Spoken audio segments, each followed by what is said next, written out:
Od slike do besede.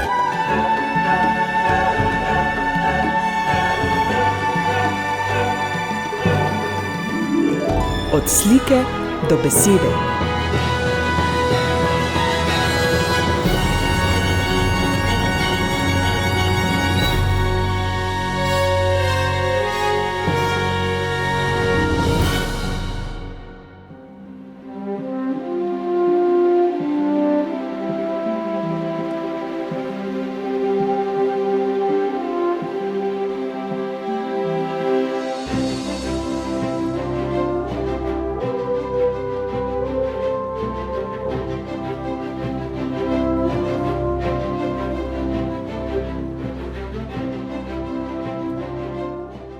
Dober večer, spoštovani poslušalci, drage poslušalke v oddaji Od slike do besede.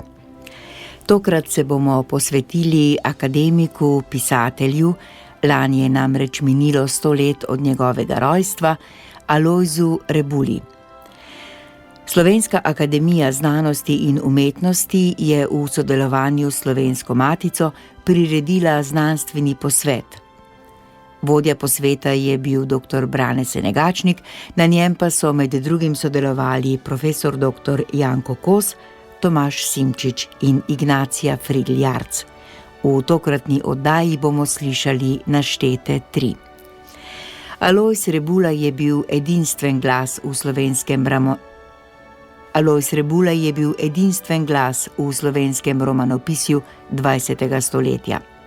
Suverena poteza besednega čopiča, živo bogastvo klasične kulture in predvsem globina etosa postavljajo njegov opus na posebno mesto v literarni zgodovini. Ob koncu oddaje bomo slišali tudi nekaj kolumen, ki jih je redno objavljal v katoliškem tedniku Družina. Prav lepo vabljeni k poslušanju oddaje.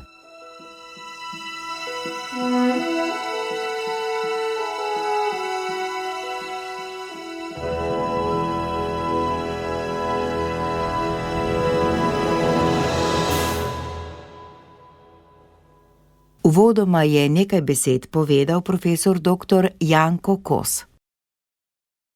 Moj fragment bo samo osebna pripoved, ne pa znanstvena ekspertiza. To samo za uvod.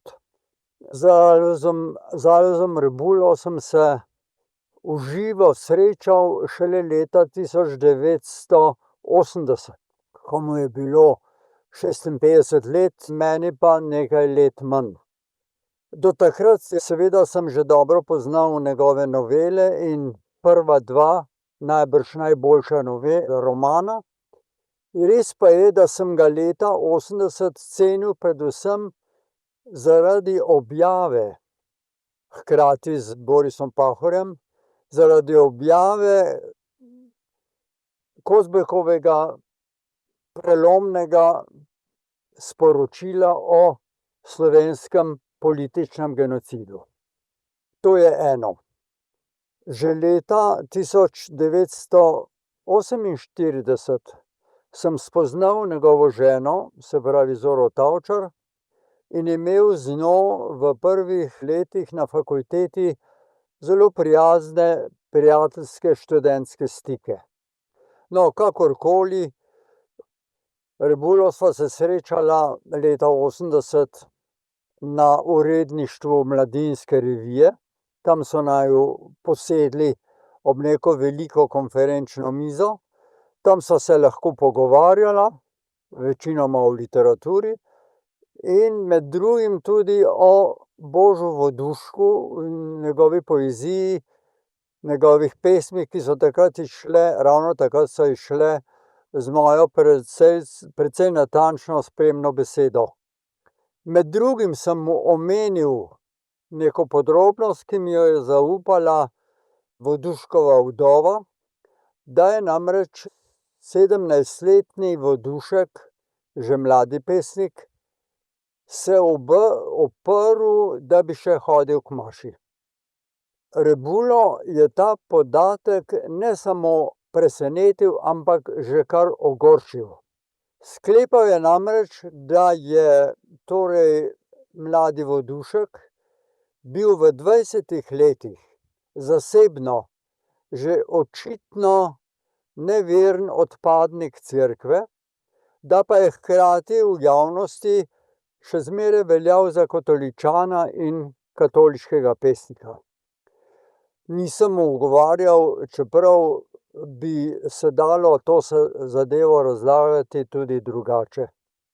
Po tem dogodku je minilo pač recimo 15 let in leta 1996 je izšla knjiga Duhovna zgodovina Slovencev in kmalu zatem mi je po telefonu Zora Tavčar sporočila, pravzaprav zelo energično želela, da ji to knjigo pošljem na tržaški, da jima pošljem to knjigo na tržaški naslov. Nisem pričakoval kakšnega odziva, res pa je, da bi me zanimalo, kako je Rebula sprejemal mojo razlago katolištva in svobodomiselstva na Slovenskem od razsvetljenstva naprej. No, zanimalo bi me seveda tudi, kako je sprejemal ali sprejel kratko omembo njegovega imena in dela v tej knjigi. Ta omemba je bila res zelo kratka, ampak postavljena na zelo vidno mesto. Rebulo sem označil kot edino pravo nasprotje Vitomilu Zupanu in amoralnemu senzualizmu okoli Zupana in še drugih piscev. No, kakorkoli, res je, da je moja karakteristika Rebuli bila na tem mestu kratka, ampak recimo takale.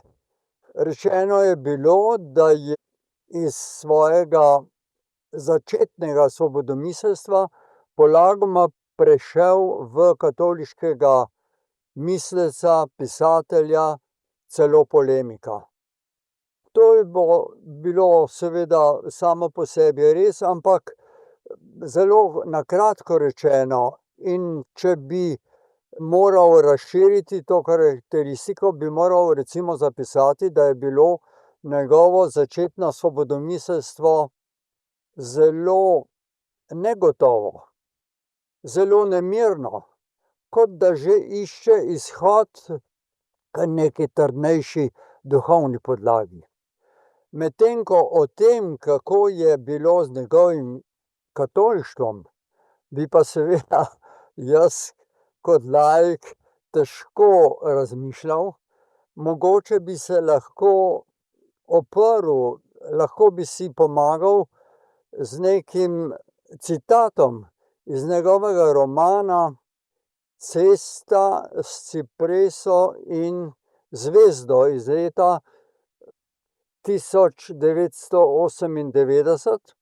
Tam neki stari, verjetno že na smrt bolni profesor reče tole: verujem v katoliško cerkev, občestvo svetnikov, odpuščanje grehov in večno življenje. No, mislil sem si, da bi te besede lahko verjetno izrekel avtor sam. Njihova vsebina, se pravi vsebina teh besed, je seveda segala zelo globoko v nadnaravno, nadzgodovinsko bistvo krščanstva, medtem ko seveda na začetku tega citata beremo pa to vero v katoliško cerkev, kar seveda pomeni, da je druga sestavina te veroizpovedi, verjetno avtorjeve, vendarle zgodovinska vera v zgodovinsko poslanstvo, pravzaprav v katoliško cerkev kot zgodovinsko